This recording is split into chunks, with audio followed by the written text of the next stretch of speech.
Ce podcast est généré automatiquement à partir de sources publiques. Bonne écoute.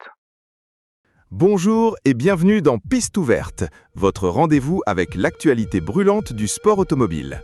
Nous sommes le 29 avril 2026 et le monde des sports mécaniques ne cesse de nous surprendre. Entre l'émergence de nouveaux talents, les retours de légendes et des stratégies industrielles audacieuses. Effectivement, le dynamisme est palpable, Michel. On sent une énergie incroyable à tous les niveaux, des circuits locaux aux scènes internationales. C'est un mélange fascinant de tradition et d'innovation qui se dessine sous nos yeux. Absolument. Et parlons d'abord de ceux qui incarnent l'avenir de notre discipline. Un jeune pilote de 17 ans, originaire du Lot et de la Garonne, fait déjà beaucoup parler de lui. Il a brillé sur la scène internationale avec un top 10 au championnat du monde de karting, une performance qui n'est pas passée inaperçue. Un top 10 mondial en karting à cet âge, c'est une carte de visite exceptionnelle. C'est la pépinière de la Formule 1 et des autres catégories reines. Il a également réalisé un doublé impressionnant à Nogaro, ce qui confirme sa polyvalence et sa capacité à s'adapter rapidement. C'est clairement un espoir pour le sport automobile français et nous savons à quel point la détection et l'accompagnement de ces jeunes pousses sont cruciaux. C'est le chemin classique des champions, Laura. Le karting est le fondement, le creuset où se forgent les réflexes, la vitesse et la compréhension de la course. Un doublé à Nogaro sur un circuit exigeant démontre une maîtrise technique et tactique déjà bien avancée pour son âge. Ses performances sont scrutées par les académies de pilotes et les écuries. Et ce n'est pas un phénomène isolé. Sur la scène internationale, un autre nom monte en puissance, Nicolas Tsolov. Ce jeune Bulgare est déjà annoncé comme la prochaine star de la course automobile dans son pays. C'est un signe que la détection de talent est désormais mondiale et que la compétition pour atteindre le sommet est plus intense que jamais.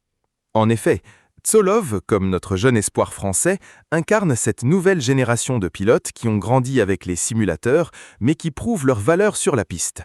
La Bulgarie n'est pas traditionnellement une nation majeure du sport auto, ce qui rend son ascension d'autant plus remarquable et souligne l'universalité de la passion pour la vitesse. Ces jeunes pilotes sont l'assurance de voir le niveau de compétition maintenu, voire augmenté dans les années à venir. Et si l'avenir est prometteur avec ces jeunes loups, le passé et les légendes continuent de nous faire vibrer. On parle de retour en compétition qui réchauffe le cœur des fans. Sébastien Loeb, par exemple, sera de nouveau au départ du rallycross de Loéac pour la 50e édition de l'épreuve. C'est juste incroyable. Incroyable est le mot juste. Le rallycross de Loéac, c'est une institution. Et fêter ses 50 ans avec le retour d'une icône comme Sébastien Loeb, c'est un coup de maître. Loeb, avec ses 9 titres de champion du monde des rallyes, est une légende vivante. Son palmarès est inégalé. 79 victoires en WRC, un record qui tient bon depuis des années. On pourrait presque dire qu'il a du mal à prendre sa retraite. Mais sérieusement, son retour est une excellente nouvelle pour la visibilité de l'événement et pour les fans. Il apporte une aura, une expertise et une combativité qui transcendent les générations de pilotes. C'est aussi la preuve que le rallycross, avec son format court et spectaculaire, attire toujours les plus grands noms. C'est une stratégie gagnante pour Loéac. Attirer un tel nom assure une couverture médiatique et une affluence record. Loeb est un compétiteur né, et même s'il ne vise plus les championnats à plein temps, chaque apparition est une démonstration de son talent brut. C'est un cadeau pour les spectateurs et un défi pour les autres concurrents. Et en parlant de tradition et d'événements emblématiques, le Grand Prix historique de Monaco 2026 s'annonce comme un véritable voyage dans le temps.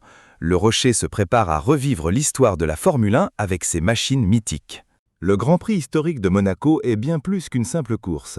C'est un musée à ciel ouvert, une célébration de l'ingénierie et du pilotage d'antan. Voir ces monoplaces, qui ont marqué leur époque, dévaler les rues de la Principauté, c'est une expérience unique. On parle de voitures qui ont écrit la légende de la F1, des années 30 aux années 80, pilotées par des amateurs éclairés ou d'anciens professionnels. C'est un rappel de la dangerosité et de la pureté du sport d'autrefois. C'est une manière de préserver le patrimoine de notre sport, de le rendre accessible à de nouvelles générations qui n'ont pas connu ces périodes. Et dans le même esprit, mais à une échelle plus locale, la Corse se prépare à accueillir la toute première édition de la Paolina Historic Motori à Ponteleccia les 9 et 10 mai prochains. C'est une excellente initiative. Si Monaco représente le summum du glamour historique, la Paolina Historic Motori montre que la passion pour les véhicules anciens est vivace partout, même dans des régions où le sport automobile a une histoire plus discrète. Ces événements régionaux sont essentiels pour faire vivre le sport auto, pour attirer de nouveaux passionnés et pour soutenir l'économie locale.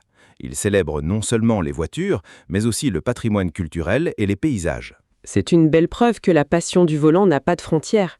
Et parlons maintenant des circuits, qui sont les théâtres de toutes ces émotions.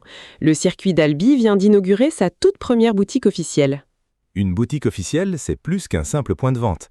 C'est un signe de structuration et de professionnalisation pour le circuit d'Albi. Cela permet de renforcer l'identité du lieu, de créer un lien plus fort avec les fans et les visiteurs, et bien sûr de générer des revenus supplémentaires.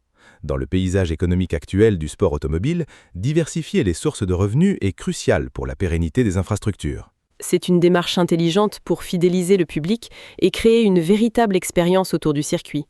Et dans un tout autre registre, mais toujours sur un circuit, la Châtre a organisé des baptêmes solidaires dimanche, une initiative qui allie passion et générosité. C'est un exemple parfait de la manière dont le sport automobile peut s'engager socialement. Les baptêmes solidaires permettent non seulement de faire découvrir les sensations de la piste à un public qui n'y aurait peut-être pas accès autrement, mais aussi de récolter des fonds pour des causes importantes. C'est une belle vitrine pour le circuit et une action concrète qui montre une autre facette du sport auto, celle de la solidarité. C'est une belle preuve que la passion du volant n'a pas de frontières. Et parlons maintenant des circuits, qui sont les théâtres de toutes ces émotions. Le circuit d'Albi vient d'inaugurer sa toute première boutique officielle. Une boutique officielle, c'est plus qu'un simple point de vente. C'est un signe de structuration et de professionnalisation pour le circuit d'Albi. Cela permet de renforcer l'identité du lieu, de créer un lien plus fort avec les fans et les visiteurs, et bien sûr de générer des revenus supplémentaires. Dans le paysage économique actuel du sport automobile, diversifier les sources de revenus est crucial pour la pérennité des infrastructures. C'est une démarche intelligente pour fidéliser le public et créer une véritable expérience autour du circuit. Et dans un tout autre registre, mais toujours sur un circuit, la Châtre a organisé des baptêmes solidaires dimanche, une initiative qui allie passion et générosité. C'est un exemple parfait de la manière dont le sport automobile peut s'engager socialement. Les baptêmes solidaires permettent non seulement de faire découvrir les sensations de la piste à un public qui n'y aurait peut-être pas accès autrement, mais aussi de récolter des fonds pour des causes importantes. C'est une belle vitrine pour le circuit et une action concrète qui montre une autre facette du sport auto, celle de la solidarité. C'est une belle preuve que la passion du volant n'a pas de frontières. Et parlons maintenant des circuits, qui sont les théâtres de toutes ces émotions. Le circuit d'Albi vient d'inaugurer sa toute première boutique officielle. Une boutique officielle, c'est plus qu'un simple point de vente. C'est un signe de structuration et de professionnalisation pour le circuit d'Albi. Cela permet de renforcer l'identité du lieu, de créer un lien plus fort avec les fans et les visiteurs, et bien sûr de générer des revenus supplémentaires. Dans le paysage économique actuel du sport automobile, diversifier les sources de revenus est crucial pour la pérennité des infrastructures. C'est une démarche intelligente pour fidéliser le public et créer une véritable expérience autour du circuit. Et dans un tout autre registre, mais toujours sur un circuit, la Châtre a organisé des baptêmes solidaires dimanche, une initiative qui allie passion et générosité. C'est un exemple parfait de la manière dont le sport automobile peut s'engager socialement. Les baptêmes solidaires permettent non seulement de faire découvrir les sensations de la piste à un public qui n'y aurait peut-être pas accès autrement, mais aussi de récolter des fonds pour des causes importantes. C'est une belle vitrine pour le circuit et une action concrète qui montre une autre facette du sport auto, celle de la solidarité. Passons maintenant à une information qui pourrait bien secouer le monde des constructeurs. Porsche envisagerait de copier une idée surprenante de Hyundai. Ça, pour le coup, c'est inattendu. Inattendu, oui, mais pas illogique si on regarde les tendances actuelles de l'industrie automobile. Quand un constructeur comme Porsche, réputé pour son prestige et son ingénierie, regarde ce que fait Hyundai, cela signifie que l'innovation peut venir de partout. L'idée en question est probablement liée à des avancées en matière de technologie embarquée, d'interface utilisateur ou même de motorisation et d'efficacité, domaine où Hyundai a fait des pas de géant ces dernières années. Donc, la marque qui a popularisé la supercar pourrait s'inspirer du constructeur qui a démocratisé les citadines performantes. C'est un peu comme si une équipe de Formule 1 allait chercher des idées chez un préparateur de voitures de tourisme. Cela interroge sur les dynamiques de marché et la nécessité pour tous les acteurs, même les plus établis, de rester agiles. C'est une question de survie et de compétitivité. Le marché automobile de 2026 est en pleine mutation, avec l'électrification, la connectivité et les nouvelles attentes des consommateurs. Hyundai a prouvé sa capacité à innover rapidement et à proposer des solutions astucieuses, souvent avec un excellent rapport qualité-prix. Si Porsche voit une opportunité d'améliorer ses propres produits, notamment sur des aspects comme l'infodivertissement, l'ergonomie ou même certaines approches de la performance durable, il serait imprudent de l'ignorer. C'est une preuve que la concurrence est féroce et que les frontières traditionnelles entre les marques s'estompent. Mais cela ne risque-t-il pas de diluer l'identité de marque ? Porsche est synonyme d'exclusivité, d'ingénierie allemande. S'inspirer d'un généraliste, même innovant, peut-il être perçu comme un affaiblissement de leur positionnement premium ? C'est un risque à gérer, bien sûr, mais il s'agit moins de copier aveuglément que de s'inspirer d'une idée ou d'un concept. L'exécution restera propre à Porsche, adaptée à ses standards de qualité et à son positionnement. Les constructeurs premium ne peuvent plus se permettre d'ignorer les innovations qui peuvent venir de segments plus généralistes, surtout si elles améliorent l'expérience client de manière significative. C'est une forme d'intelligence concurrentielle, pas une abdication de leur identité. L'objectif est de rester à la pointe, et parfois cela implique de regarder au-delà de son cercle habituel. C'est une vision pragmatique de l'innovation. On voit que le sport automobile est un écosystème en constante évolution entre les jeunes qui poussent, les légendes qui perdurent, les événements qui célèbrent l'histoire et les constructeurs qui se réinventent. Exactement. Des pistes du karting aux stratégies des grands constructeurs, en passant par l'effervescence des rallyes régionaux et le faste des grands prix historiques, notre sport montre une vitalité exceptionnelle. C'est un mélange de passion, de compétition et d'innovation qui ne cesse de nous captiver. Et qui promet encore de nombreux rebondissements pour les mois à venir. C'est tout pour Piste ouverte aujourd'hui. Merci de nous avoir suivis.